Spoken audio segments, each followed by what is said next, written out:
You are now inside the Scaro archives. Please wear gloves to keep your greasy human hands from soiling the videotapes. And enjoy, enjoy, enjoy!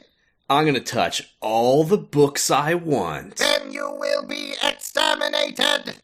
You only said that I can't touch the videotapes. There are only VHS tapes in the Scaro archive. Then why would you say you're gonna kill me for touching the books? 'Cause you are a human. He has you there. Wait, but you welcomed me in. Welcome and enjoy.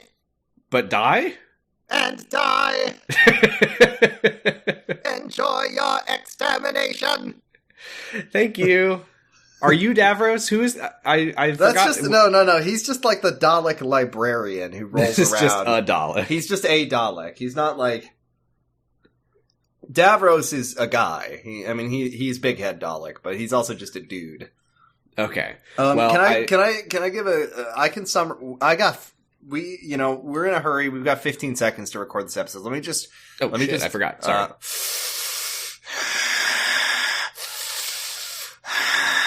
And that's the episode. That's the pretty gist much of it it. for sure. Yeah, pretty this much is season it. 6, Serial 5, The Seeds of Death, parts 3 and 4. Still from 1969. Still written by Brian Hales and Terrence Dix. Still directed by Michael Ferguson. Starring the actor mononymously known as Pretzel. Pretzel. I keep forgetting about Pretzel. As the third, is he the second Doctor? Or the third? I can't remember. He's the second Doctor. The third Doctor looks like Manfred von Karma. Yeah, the second Doctor looks like Mo. I actually don't think he looks like Manfred von Karma. There's one picture I've seen of him where he kind of does. Is he the one that looks like he's about to welcome you into a world of pure imagination? No, that's the eighth Doctor who is Willy Wonka. Oh, he does kind of... I see why you think he looks like Manfred von Karma. It's just one picture. It's just one picture, yeah. Previously, they were flying to the moon base to deal with the disastrous TMAT system being dismantled. Which only gets more disastrous this week, by the way. But we'll get there when we get there.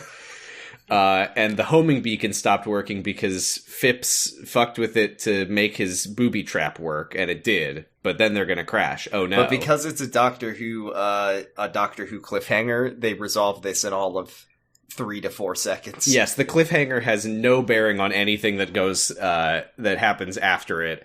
They're just like, oh no. Zoe says we're gonna hit the sun in 5 months, and Jamie says we only have food and water for 3 days. Remember? And then they get in contact with the moon base, and Phipps is like, hold on, I'll give you the signal again, and then they land. We saw the TMAT crew. Reminder of our friends, we have Fusham, who's a traitor to our human race. A little cowardly little bitch who was put in charge of the incredibly important moonbase station by Osgood, who I guess must have had a touch of Earth madness at the time. And then Kelly, who is the only person in the world who knows how the TMAT system works. So she's here fixing up the TMAT, completely blissfully unaware of the 2 Ice Warriors. Who are, in fact, I wanted to give them the benefit of the doubt and say they were watching them on a screen. No, the Ice Warriors are standing directly behind them. What is your favorite thing about the Ice Warriors? Is it their little Lego hands, or is it the way that they wiggle and waggle them back and forth as they walk? I like how fucking thick they are. God, they got thick thighs. They got that Mewtwo girl thighs. God damn. I think you may have said that last time, too. I did, but I'm just still thinking about it. We haven't stopped thinking about it this whole time. And they go, it's asthmatic, scaly, reptilian Mewtwo girl who go... Oh man, I'm getting the vapors. I give me my inhaler. Yes, mistress. So the Ice Warriors, who were there the whole time, make their presence known by them turning and seeing them, because they weren't hiding. Yeah. And Kelly also, she does fix the TMAT. Yeah, that's good. It's funny later because, I guess it does take a couple days to get from the Earth to the Moon, so it has been a few days, but... Well, this is sometime in the future. We're working with future rockets. So it takes anything less than from 3 days to 30 minutes. I got the sense that it's been maybe a few hours since the start of episode 1. All of the food on Earth has been eaten. Yes, Cities have run out of food. They realized the T-Mat was cut off, and they all started eating as fast They as had a they big could. celebratory mukbang to celebrate the T-Mat's breaking. If this is the last time we get to eat, I'm going all out, baby! Let's eat the whole grocery store, boys! Anyway. Wait, guys, what if they don't get the system back up? Then I'll go out with a mukbang! Hell yeah, there you go. Is that how you say it? I don't even know if that's how you say that. Kelly's boys are like, they're trying to fight back. Fusham's being a little coward. All of Kelly's men It's so get funny blasted. though, because the Ice Warrior guards are like, you will serve us now. And then Fusham is like, don't try to run, they'll kill you. And then both of Kelly's like assistants, Boys? bodyguards, We don't whatever, know. they just immediately turn and run and die. They get their insides scrambled by the beam. The fall over beam. Yeah. Meanwhile, though, Mhm. on the rocket, Yeah. because Phipps has told them about the aliens. They're out of contact with Phipps. They haven't landed yet. I got ahead of myself. Yeah. They're waiting until they get back in range. And Zoe's like, what was those aliens he described? And Jamie says, they sound like the Ice Warriors. He knows. Yes, Zoe apparently is a more recent joinee of this lineup. Jamie and the Doctor have met them before. The Doctor explains that the Ice Warriors, why, they're from Mars, and Mars is a cold planet, which Kinda they love sucks. because they hate the heat. How many times has this come up on our podcast? It feels like every episode the bad guys is like, they hate the heat. The Rutan hated the heat. And the Ice they did. Warriors hated the heat. And, I mean, once again... Hey, you know when what? Yeah. So do I. If you heat me up enough, I will die. When you set a person on fire, do they like it? Doctor Who? No. That was what it was with, question. That was what the Rutan was like. The Rutan does not enjoy being blown up by They a hate flare. being blasted with explosives. They hate being set on fire. An Unlike odd us. genetic quirk of their species. Very strange. So, So they get back in range and they talk to Phipps. Oh, if I didn't say, he thinks that the Ice Warriors are trying to escape from Mars because it's a dying planet, and they want to get Earth and make it a cold planet for them to have parties on. In an effort to make Earth a perfectly suitable, not dying planet for them, they're going to destroy Earth. So, Yep. With foam. For a delightful slip and slide party. They're going to floam the shit out of they're going to floam the Earth. You can floam anything, and they're going to floam our whole planet. What was Floam? I remember Floam the name. was like you know how like slime is hot right now? I don't know if slime's still hot, but you know how like slime is hot? It was like slime with little foam beads, and you could stick it on. Right. You could like make your shoes look really dumb, but nobody Oh ever god, did. yeah, it was like really like it was really like tough, and it would like dry out and get like hard and crackly. I hated that shit. They were actually. like they were like the commercials made it seem like you could and should floam your parents' car.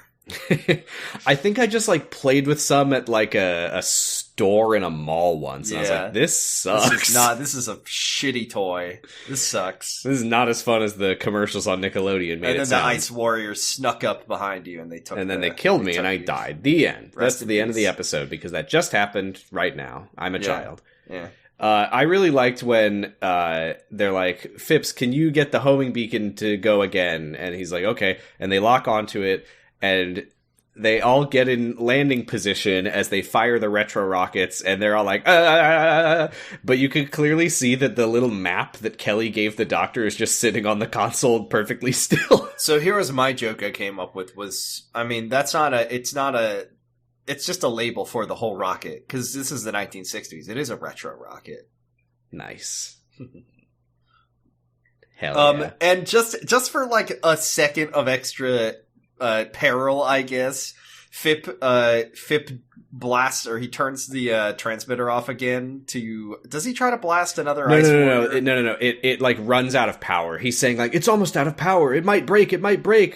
And it breaks like as they're about to land. But then they immediately fix it and they land safely. So the Doctor's like, there's no time to get back into orbit. I have to land this thing myself. This wasn't even like a clear commercial break zone or something. I don't even know if there were commercial breaks for the show, because I think this was on BBC, right? And I don't think BBC I don't know, but it was just like, why is the show like this sometimes? Where it's just like, we'll never make it's like that joke from Flight of the Conchords. We'll never make it. Oh no, we made it. Yay!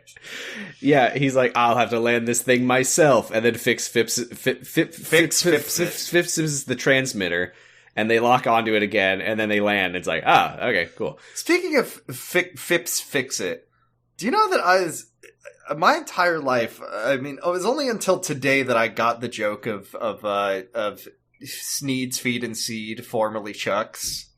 Oh yeah, that's I mean, I didn't get it as a kid. You're not supposed as a kid, to. But I always assumed that it for was anyone just like who's not familiar, this is a fairly joke. old Simpsons joke where they go to a general store out in the sticks, and it says on the sign, Sneed's Feed and Seed, formerly Chuck's. I always just thought the joke was that it was just funny that he was like chucking feed and seed, but the joke is that if the name rhymed like Sneed's Feed and Seed, it would be Chuck's fucking suck.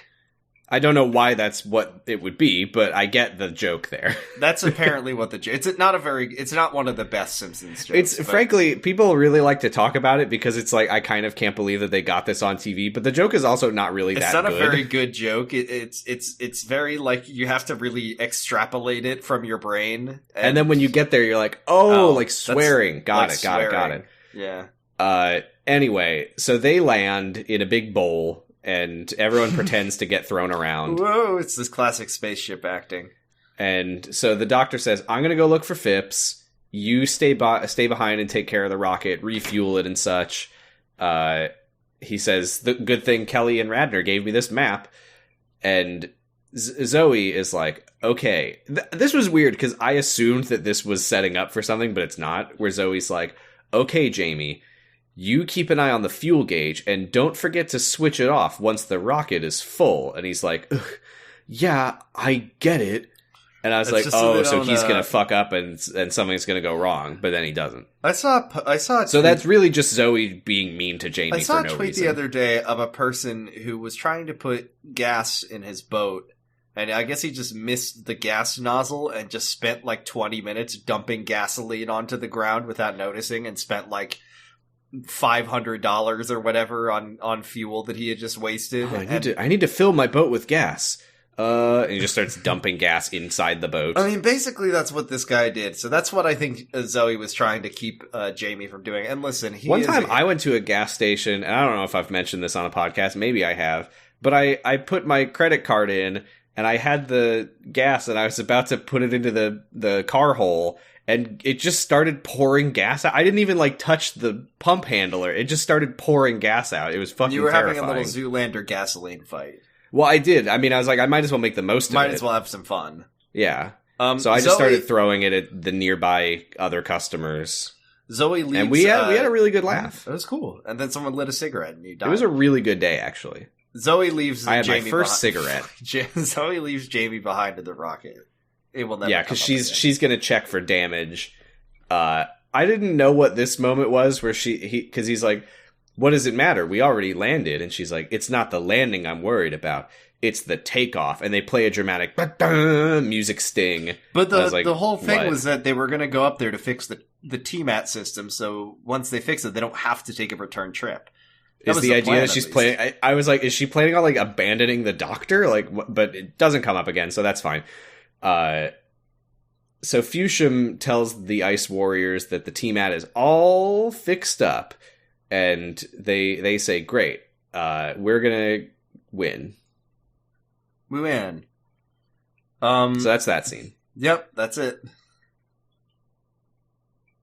Now the doctor finds Phipps. Robert Fripp in the solar power room, right?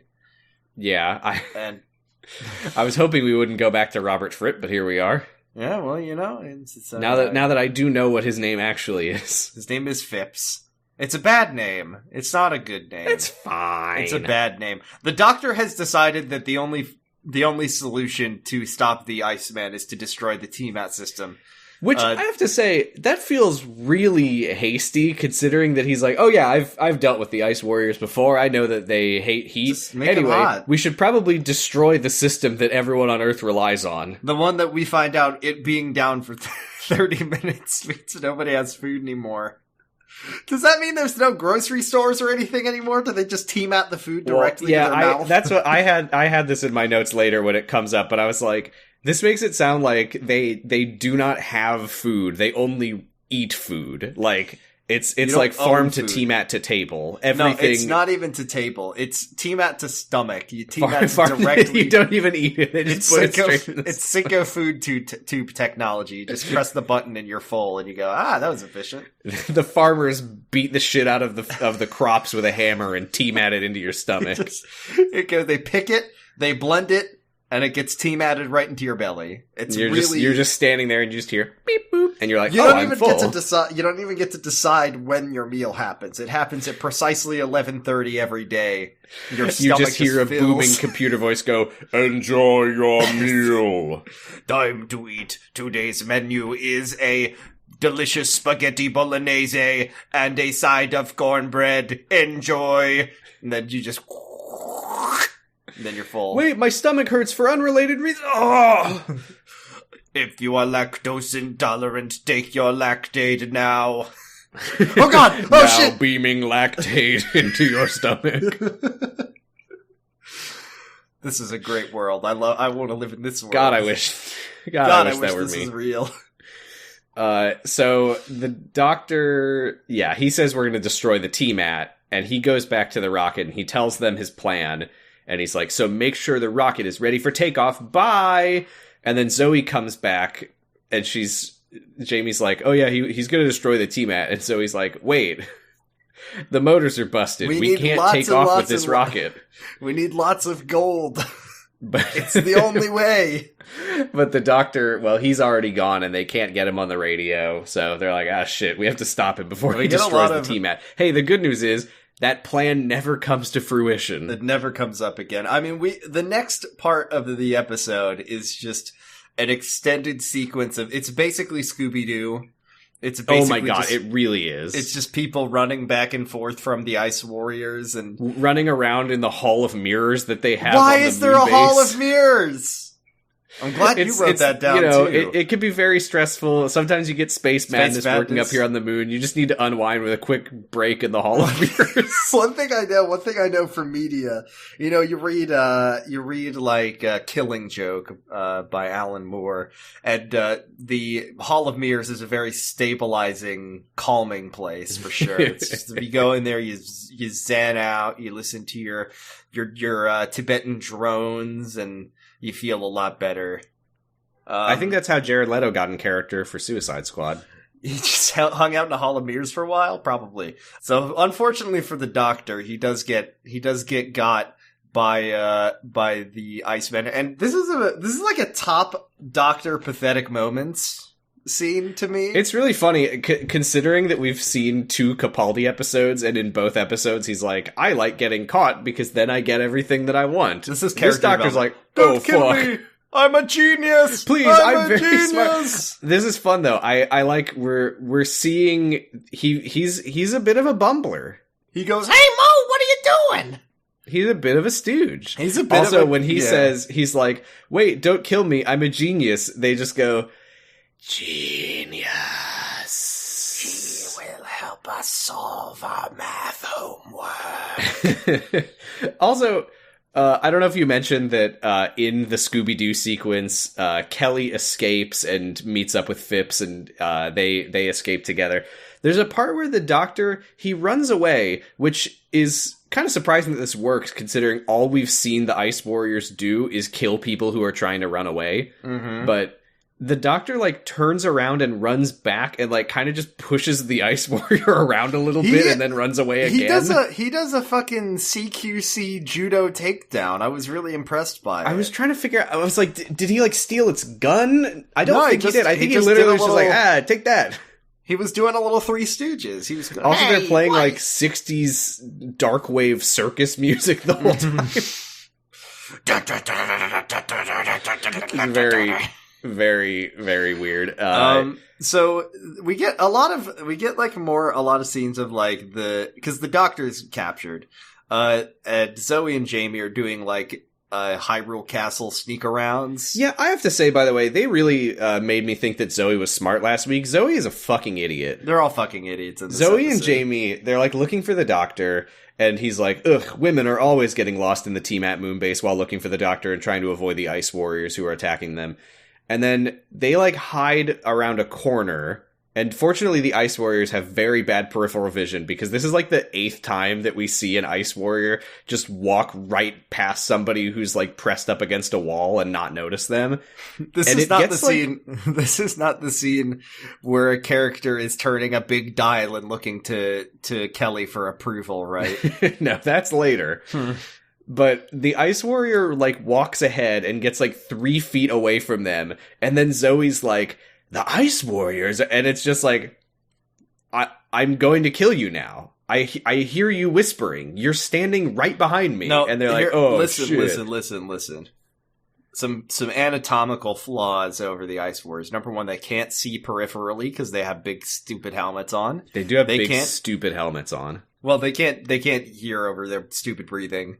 And they can't chase guys around very good because they got those big Mewtwo lady thighs. You, by the way, you compared their hands to Lego guy hands, Lego which is hands. absolutely true. But also, they have Lego guy arms because they always keep their arms just like elbows bent, extended ahead, just when they walk. Yeah, they walk like Lego. I mean, Lego Star They Wars. walk like a stop animated Lego guy.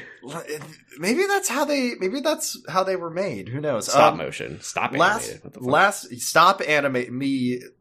I paint a mural of Yoda holding a big stop sign that says "Stop Animation," and I say, "This is really beautiful. This is very powerful." Have you ever seen the Stop Wars mural, Sam? No, I was gonna say I don't know what you're talking about. It's a fucking. I think I get it, from what you've said. It sounds very deep. It's very, very powerful. So now we get. So last week I said, "What's?" Oh, by the way, they escape from the Ice Warrior. They're fine. It's easy to do. Last week I said, what in the world is the Seeds of Death? But this is where we finally get to know that they're balloons.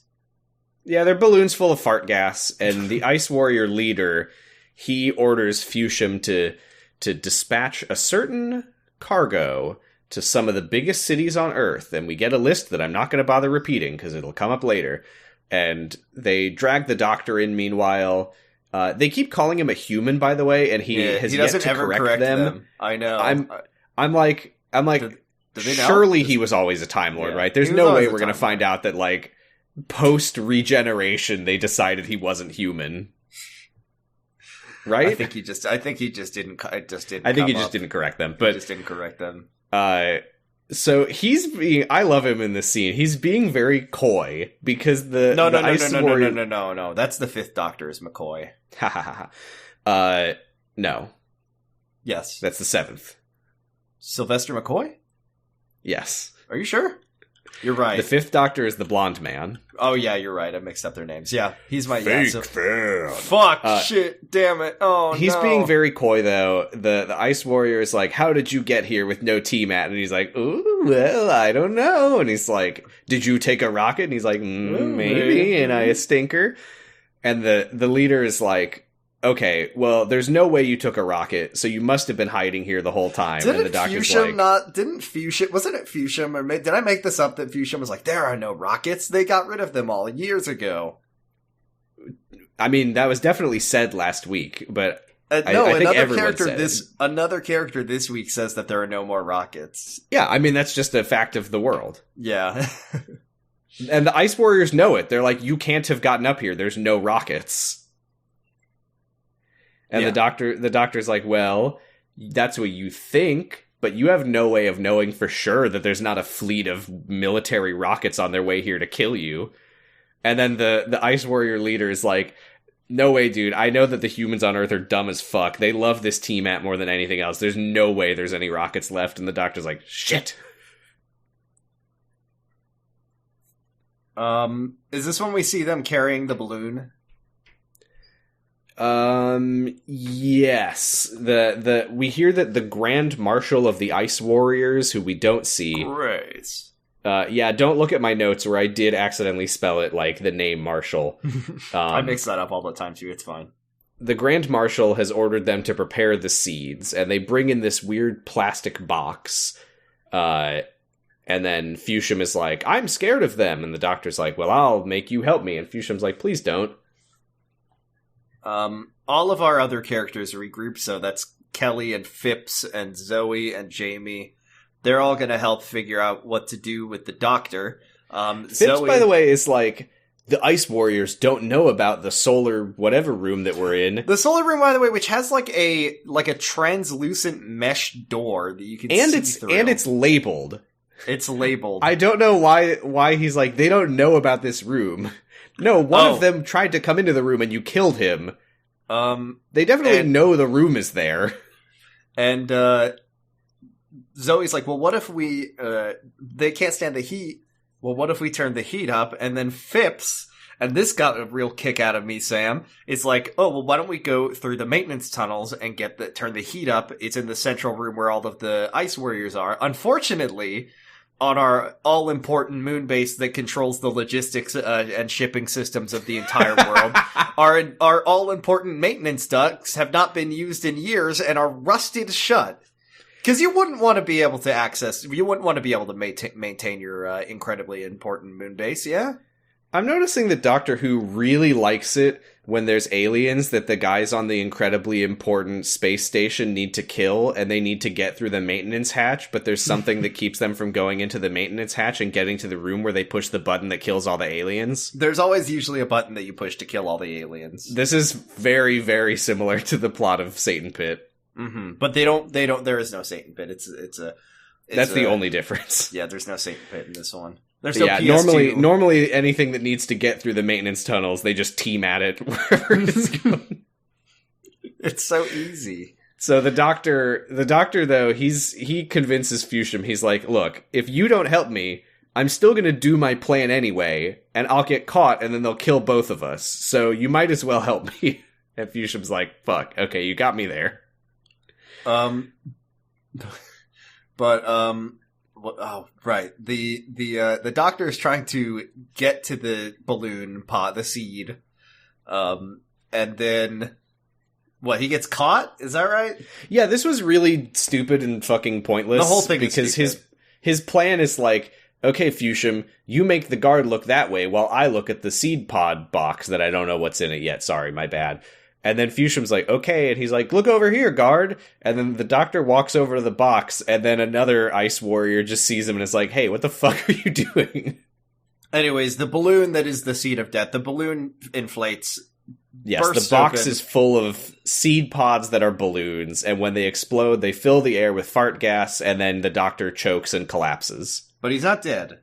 He's not dead. I think he should I really thought he was dead. I mean, we know that when you breathe in the gas, you die, so I feel like he should be regenerating right now, and we should get Manfred von Karma for the rest of this episode.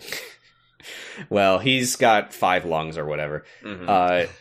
Zoe, meanwhile, back to the subject of Zoe being a fucking idiot, she hears a noise in the hallway, which is obviously an Ice Warrior, because what else would it be? And she's like, oh, I wonder if that's an Ice Warrior. And she opens the door and Kelly's like, be careful. And she's like, got it. And then she just pokes her head all the way out and sees the Ice Warrior looking right at her. And she's like, oh, it's an Ice Warrior. I don't think he saw me, though. But they bar the door shut. But it did, and it walks right over there. With a big bendy rubber bar. And then they're going to try to reconnect the kill you machine. And they do. And they do. And then the Ice Warrior stumbles in right into the middle of the room, and they kill it. They're so easy to kill. This is really easy. All you gotta do is shine a light bulb at them, and they die. They literally could just keep doing this. Just be like, all right, well, that's 2 down. Hey, we're in here. What are you doing in there? They're gonna take out the Ice Warriors the same way I played like Metal Gear Solid 5. I just let a big pile of bodies stack up, and they see the body, and they go, huh? What's that? And then they walk over, and I just shoot them in the head with a tranquilizer dart, and then the next guy comes over, huh? What's that? Except they don't even leave bodies. This is high chaos Dishonored, if anything. Yeah, they have they're using the rat plague. So yeah, they kill the Ice Warrior. That was easy. They're gonna send the balloon. They're gonna the Ice Warrior is like, send the seed to London. Which, I don't know why, but something about the Ice Warriors knowing the names of all the major cities it just tickled me a little bit, but... You know what tickled me is we go to Team at HQ where the deep computer voice is giving a status report, and it's way too long, and it is, I quote, "Emergency transport systems now in operation. However, situation still extremely critical in most parts of the world. Primitive areas surviving best, but all major cities now suffering severe food shortages." What happened? It's because they didn't get their 12 p.m. stomach fill. They were living in a utopia 4 hours ago, and now everyone is starving to death. Why'd they eat all the food? Like, So- last episode it was like, people are not getting important medication and organ transplants. But now it's like they have no food? This is terrible. We normally team at people's blood throughout their body. We team at neurotransmitters from their glands to their brains. Their hearts forgot how to make the blood flow because they got No, used to the team at The doing hearts it didn't for forget, them. they just shut the hearts off. They don't We need them don't need anymore. the They hearts. we destroyed human we killed the hearts. astronauts and the heart doctors. We destroyed hearts that's the years word. ago. Oh my god. So Fushim beams the seed into the T-Mac cubicle. Radner is like, "Oh good, Kelly fixed the cubicle. Hey, what's that thing?" Brent from part 1 and also 2, he walks over and he's like, "Huh, it's alive!" as it inflates, and that's the end of part 3. And then at the beginning of part 4, it explodes and he dies. Rest in peace. This fucking killed me though, because it puts a cloud of fart gas into the air. And Put it outside! Put it outside now! And Brent falls over dead, and Radner and Eldred, the museum man, I don't remember if we mentioned him yet this episode, but Commander Radner and museum man Eldred, they back away, but not that much. Like, they're still standing in the cloud. It's a big room, and they're just standing in the cloud coughing. And then Radner is like, "Turn the air conditioning to expel mode," and the guy just runs directly face first through the cloud of death gas. He held to his do breath. so. He held his breath while he was doing it. I He's would fine. just walk around. It's very, very, very close It contact. has not filled the room by any means. You need to breathe it in directly in incredibly high concentrations for it to do anything. Well, then, good news. It doesn't matter that they push all the gas out into the air. Yeah, you think it wouldn't matter. I don't know. I was a little on the fact that Eldred is like, "You just spread the smoke out into the air of London." And it's like, yeah, but I mean, that's a lot of air. Have you seen the Nile Red video where he makes? I did see the one where he made the fucking stink chemical, thioacetone. Yeah, and he said that it gets worse the more you dilute it. It just makes it smell even worse. Yeah, and then Maybe he sends his friend to experience it. He's like, "Hey, can you walk over there?" And his friend's like, "Please don't make me." And he's like, No, just go. It's fine. Anyway, that's what they just did. They put the stinky smell outside for everybody to have. They send more seeds out. They send one to Ottawa, Not to Ottawa. Oslo, to Hamburg. Which is a nice place, and our friends live there. Great. And so what happens? Oh, Zoe and Kelly are they're like setting up the booby trap for a third one. This is the part where fucking Kelly or whatever or Jamie is like turning the big dial set to kill Ice Warriors and looking back for approval. Yeah. So they set up the booby trap in case they need to kill a third guy with it incredibly easily. Which, by the way, one of the things they need to do to set up the booby trap is screw a light bulb into the little radar dish. It's that easy, folks. Jamie and Phipps, they go into the tunnels. They're on their way to the main control room. And Zoe's like, you know, the main control room, that's where all the Ice Warriors are. And the music's like, bum, bum. And I'm like, no, I know. Just Sorry, did we not think about that when we were making this plan? You just They're just like, I don't know, we'll figure it out. Throw a rock and they'll look the other way and then sneak back and turn the ship's captain wheel, the helm of this. They'll throw down a Mewtwo-shaped porno mag. My favorite. They're gonna do a little chicken dance. So, Fuchsium sends another one to Paris. He is and Jamie killing and Phipps are like, this is not good. Fuchsium is such a fuck because, like, he doesn't seem to think about. I mean, obviously they're sending things to Earth. What does he think he's doing there? I mean, he knows what they do. He just watched the Doctor seemingly get killed by one of them. Does he think that he's all right, we'll honor our agreements. You can be the last human. Well, you say that. There was a part toward the beginning of episode 3 where the Ice Warriors leader literally said, as long as you're useful to us, we'll keep you alive. And he's like, oh, sick. Once he kills all the humans, is he useful to them anymore? No. Sure. What do they need him to do? He's their mascot. He's going to be at all their sports games. He'll be Jingle Bell. He'll be their jester who jumps around and does hacky sack with his big fat ass. He just is. He's the mushroom. I'm sorry, that's Butterbumps. I'm sorry. What are you talking about? A Song of Ice and Fire. Butterbumps is the Tyrell family jester, and he's a fucking badass, and he rules. Right. I'm thinking of Mushroom, who's the Targaryen. He's one of the two first. What are we doing? Who gives a shit? I love that we are referencing different jesters from A Song of Ice and Fire. There's Jingle Bell. Well, the best one is Patchface, who's like speaks with the voice of a. Fuck Patchface. Patchface is fucking sick, dude. I love Patchface. He's awesome. Boo! Oh, boo, no, Patchface. Your song doesn't even slap. Mushroom is the best one, though. I know. It's on the water. I know. That's Patchface. That's your fave. I know, he is my fave because he's like fucked up. He's like the drowned god or something. Oh my god, I love the twisted jester. Is it not simply enough for a man to play hacky sack with his ass? No, I like Mushroom because he's a primary source for one of the most important conflicts that shaped the world. Is this House of the Dragon lore? It's Fire and Blood. For some reason, the small man with the giant penis was suspiciously absent from the HBO TV show. I don't know where he was. They couldn't get a prosthetic to make a penis look so much like a mushroom. The mushroom hive is waiting patiently for him to show up in season 2. Anyways, this has been Jester Watch. I hope you jongler heads were enjoying yourselves. Anyway. Our next podcast is going to be the Jester podcast. Anyway. So Radner gets a status report from the TMAT office in New York. It's the 16th city so far that has received a seed and 1 or 2 people died. And I'm thinking the same thing as Eldred.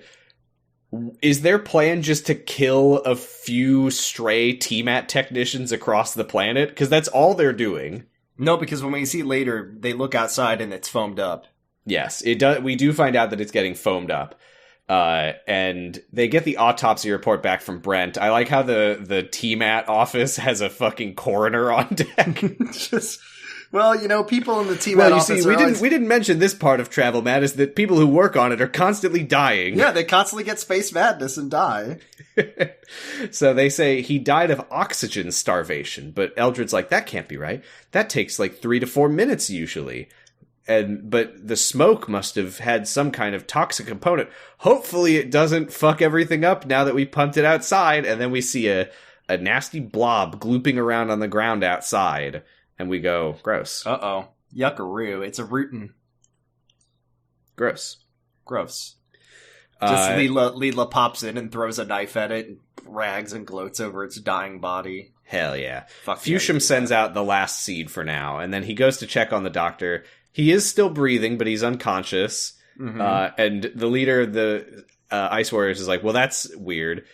Here, it would be delicious for no reason. What if you send him out into the vacuum of space? Use the TMAT to send him out into space.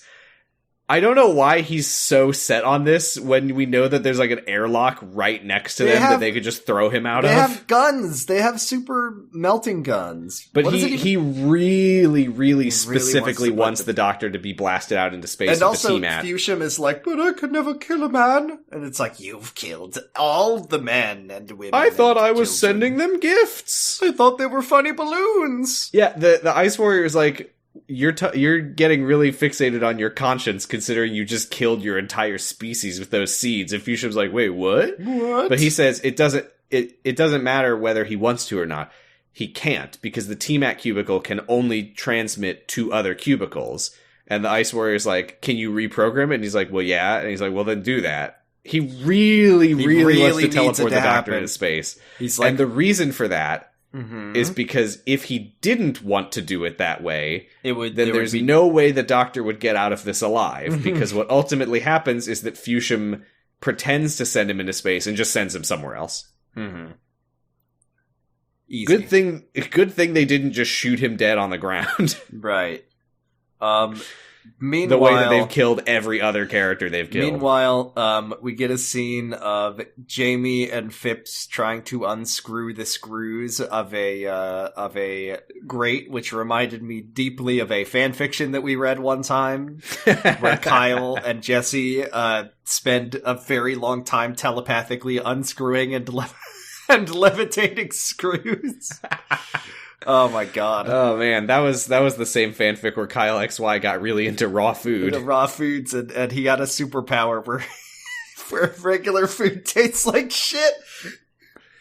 That was a great fanfic. Anyway, I like that this is the second scene in 2 parts where they've been struggling to get a rusty grate open. And they can't get through the grate, by the way, because they're too big. That's later. Oh, okay. What happens first is Fushim is like, okay, I have completed the modifications, but please, don't make me do this. And they're like, do it. And he's like, okay. And he flips the switch, the Doctor disappears, and he's like, you've killed him! You've killed him! But we'll find out later that he actually teleported him to the solar whatever room where the others are. We don't see them finding the Doctor, which is a shame, because I would have loved to see them just standing there, like, waiting for something to happen, and then the Doctor just appears, and they're like, what the fuck? And remember that the transmat technology does not have any travel sort mat. of... travel mat technology does not have any sort of, like... It just appears, so the Doctor... They just stop the camera, and the actor gets out of the booth. they trip over the Doctor, because he just appears out of thin air. So... The Ice Warrior leader he tells one of the other warriors, he's like, it is time for your part of the plan. Don't mess this up, because this is the most important part of all. It's the and part they send where you him go to walk around outside. We still don't really know what he's doing, but they send him to London. They send him to the London team. More on that facility. in a little bit. Yeah. This is where Phipps is like, Jamie, go back and find the Doctor. I don't know why he's so sure that the Doctor is still inside the building, but he is. And this is where we see the heating controls, and I'm not kidding when I say it looks like a ship's helm. It looks like a ship's wheel. It's a big ship's wheel, like way too high up on the wall, and it has 3 signs. One says heat up, one says heat down, and the other one just says heating control. Cold, kill you. Also, we get a close eye on the gauge later. It is currently set to 30 Celsius or 86 Fahrenheit. Very hot. If I would feel like the Ice Warriors, maybe the first thing they would have done is turn it down. Is this why people keep having space madness? They get onto the spaceship and it's 86 degrees in there, and they're just like, Jesus fuck. Can't well, we all have our own standards on what very hot is. Maybe they actually aren't that averse to heat by our standards. Yeah. So then the leader's like, yeah, put him in the thing and send him to Earth. And Fushim's like, but you just made me reprogram it to go to space. By the way, he's able to reprogram these things very quickly. Considering how shit he was at his job in the first couple parts, he's really good at it now. He's learned under pressure. I guess so. We see another shot of the bubbles bubblingly.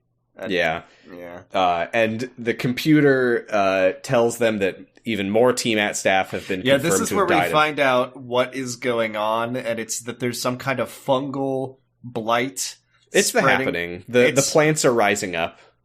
Yeah, the vegetable blight is like crops are dying and people are starving. Well, no, the vegetable blight is attacking people in parks and gardens. Yeah, but then they say that the blight is killing the crops and the food. It's killing the crops, but also there's like plants like whipping people with vines and killing them. I don't think the plants are... Where do you get the idea that the plants are whipping people? It's called vegetable blight. It's a blight that affects vegetables. That's a real thing. Sure, I'm going to pull up. I swear to God they said that the plants were killing people. I don't want to wait for you to look up whether or not the plants are killing people. Well, you're going to. God damn it. Okay, I've pulled it up. Vegetable blight attacking parks and gardens in the metropolises. Oh, no, you're right. Thank you. The blight is attacking the plants that are in the... Okay, I was picturing plants with big vine whips strangling people to death. Yeah, I know you're very excited for the happening, but... Anyway, the Ice Warrior then appears in the cubicle, and, like, he just kind of stumbles around the office as people run screaming. Yeah. And Radner and Eldred are just standing there watching, and the Ice Warrior's just, like, shooting people with a gun, and it's just like, Oh, no, sorry. You are characters on the show. I will not shoot you. And then it just leaves. It just walks out. You can leave if the sucks hit the bricks. Also, the Radner is like, it is immune to bullets. It cannot be killed without It's immune to bullets. He watches it, like, gunning down all of the guards, and they shoot it, and the bullets are just pinging off of it. Which is really funny that later he's just, like, sending more and more guards after it one by one. He's just setting the ones he doesn't like. They all just keep dying. And then it goes out, and... Oh, no, sorry. The back on the moon base, it's the Ice Warrior leader is like, I have my own task to carry out, and it leaves the room... So Fusham is alone with the Ice Warrior guard, and I don't remember if that comes up again. I watched this episode all of 45 minutes ago. Mm-hmm. Well, that's not true, because we were recording then. Yeah. Anyway. This is when the doctor's back. Yeah, he's back. He's unconscious, but he's alive. We need to reassess the situation where we need to turn the heat up, and unfortunately, this is the funniest shit. This is one of the funniest moments of the episode to me. Phipps is like, we can't get to the heating control. The opening is too small. And then Zoe says, just how small is the opening? And he just estimates this big, one Zoe wide. And she goes, I'm that big. I can go. And then from off screen, did somebody say small? Sunglasses! Sounds like you need someone to get through a hole. It sounds like you need somebody to beat up all the Ice Warriors. I'm so glad that Michael Cassetti gave us this job at the Transmat facility. It's a new start for the both of us. So Muscles picks up sunglasses and does the fastball special and throws him at the wheel, and he turns it to very hot, and then they all die because it gets really hot. I swear to God, the gauge went up to like 150 Celsius. It was boiling inside, yeah. Zoe's gonna go. Jamie says, you can't go because you're Zoe from Doctor Who. You're a female. You're a girl. Back on Earth, the Ice Warrior is just like walking through ankle-deep white slop. It looks like... It's foam. It's bubbles. It looks like bubbles. It looks like a car wash, like spilled soap everywhere. Yeah. And probably because it's probably literally just big bubbles of soap. Mm-hmm. Come to think of it, I think it might just be soap. There's a part in like a few shots where there are guys who are trying to like clean up the soap, and they're just getting absolutely pelted in the face by just like foamy bubbles. Yep. And then they're just spraying it with hoses. It's definitely just soap. It's just soap. And then the Ice Warrior comes and he kills them all. And listen, if I'm gonna die, I might as well be having bubble fun. Okay, this is one of the funniest parts in the episode, though. Yeah. First of all, Eldred and Radner are talking about the Ice Warrior. Isn't Eldred just like, he's probably here for no reason? No, it's Eldred. He's like, what is its purpose here? And Radner's like, purpose? What do you mean, purpose? It's probably just like, here to kill. The alien that popped out, they sent all the pods that exploded and started killing people all over the world, and then it got out of the cubicle and went somewhere, and he's like, I don't know, it's probably just on its way to see going a movie. Going for a walk. But then the computer voice comes in and it's like, the alien has not broken through the security cordon. It must still be on the grounds. Correction! Urgent message! Bodies of TMAT technicians found on the grounds! I fucking love the computer voice in this episode. So funny. It's so funny. The fact, like, now I'm just like, that's just a guy doing a voice. Obviously, in real life, it's a guy doing a voice, but in the show, it's just a guy in the security room doing a dumb voice because he's, like, apologizing. Sorry about he's, like, that. frantic. Oops. I'm sorry, I messed up. We should have confirmed information before reporting. Please do not fire me. Yeah, Phipps is trying to re-navigate the tunnels, but he, like, once again, why they add stakes where stakes are not needed, because he's like, I can't find the place, I'm lost, help! And then they find it like 5 seconds later, so why did it matter? Well, the stakes were that he got space madness and he was about to cut Zoe's head off with an axe. It's just so hot in there. But yeah, well, the trick is, he's like overwhelmed. He's like, oh my god, they killed all my coworkers. Think about fish and oh chips. God. And think of fish and chips. And she's like, don't worry. Even if you don't remember it, I've got a photographic memory, and I saw the map, and I know what directions we've taken, and I know that it's right there. And she just points, and she's like, it's right there. It's right next to them. It's like right there. If they like walked 5 more feet, they find it. Meanwhile, this is the part where I was like, the incompetence runs so much deeper than the TMAT stuff. It's right down to their brains. Because everyone is sick. Everyone's guard calls Radner and Eldred on the radio and is like, Sir, Commander Radner, I'm observing one of the Ice Warriors. And the Ice Warrior, standing like 5 feet away from him, just turns and looks at him and is like, and he just dies. And Radner's like, Soldier? Damn it. They got him. Everybody in this episode is dumb as fuck. It's a real shame to know that the planet survives this one, honestly. Mm-hmm. Maybe because these are the most useless, fucking incompetent dipshits we've ever seen on Doctor Who. Are we sure or this any isn't other like show? This isn't like for that Earth matter. 2 or something? Earth 2 wacky planet? Yeah, this is what the Doctor, Peter Capaldi, was like, there's no way that you're really Robin Hood. This must be some kind of amusement park, because this is just way too stupid to be real. You're all too dumb. This is like where the Doctor, he like loves humanity, but like he must have really had to write this one out of his brain, because if he had showed up, Jodie Whittaker, 13th Doctor, is just like, oh, you're one of those idiot humans that let the transmat technology run the world. Travel mat. But no, it's yeah, whatever. I think it is though, because like, what have we seen them do? They've got guns that all that they do is they make someone fall over. They don't shoot any sort of projectile. Their seeds of death just make a cloud of dust pop out. There's soap bubbles all over the world. This is all fake. None of this is really happening. It's all like some kind of bad 1960s television sci-fi show or something. Yeah, but in fiction. Oh, okay. The Doctor is on the set of an episode of Doctor Who. But we're literally like watching the bodies stack up 10 miles high, as they keep sending people to try to kill the Ice Warrior with the guns that they know they won't work. This was really bothering me in like a Once Upon Time Flux style, because the computer is telling them like, I have bad news. There is no longer society. They're like, everyone's starving. The social order has broken down all across the planet. These are massive planet-wide stakes. And we've seen like 10 people die, sure. But everything that really matters is happening off screen, and they're just telling us it's happening, like when Azure was punching the passengers or whatever. Oh my god, I fucking love that part. So I'm just like, you're just telling me that everything is really, really bad, and you're not even like cutting in like cheap stock footage of people like screaming or something. This is when we cut back to the moon base.